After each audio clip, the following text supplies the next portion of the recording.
I want to talk to you about something, right? The whole notion that the Negro, all right, couldn't read.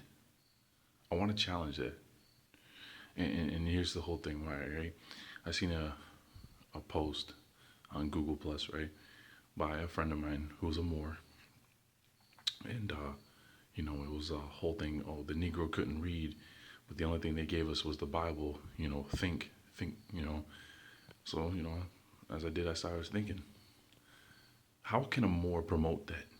Okay, think about this for a moment. They were always producing all this evidence, right, that they were here, proving that the Moors themselves were here, right?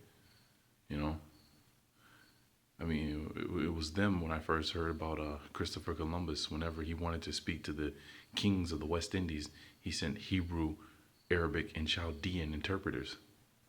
You know, so how are you going to be ruling and you're going to have a people here that speak Hebrew, Arabic, and Chaldean? You're going to be able to read that. You're going to be able to write the Hebrew language, the Arabic language. You know, you do know how to read and write. They did know how to read and write. And even through the period of slavery, if you start to sit back and really sift and think through it, I don't think that they couldn't read. I don't think it was that they couldn't write. It was that they could not comprehend English. And it goes back to a conversation I had with Arthur Scott Jr. when he keeps reminding me, because we keep missing the boat. It seems as if we don't respect what Francis Bacon did when he created the English language. We had all these other languages. We had Latin. We had everything else. English came last. You know, and that's the problem. We could speak everything else. Hernando de Soto, all of them that went through Florida said the Indians could already speak Spanish. They knew what they were talking about. It was especially Juan Ponce de Leon. He said his ships were attacked by Indians, but the Indians could speak Spanish, and it shocked him. You know, and you go jump forward, and you have what's his name, Hernando de Soto. When he was there, the Indians looked like they were Ethiopians. So technically, you have people there that would look like you and I that could speak to them in their own language when they came to invade the land.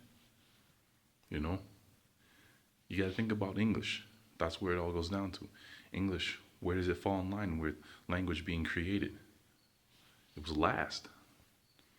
It goes back to what's his name there? Shoot, I can't think of the gentleman's name. Um, Shakespeare.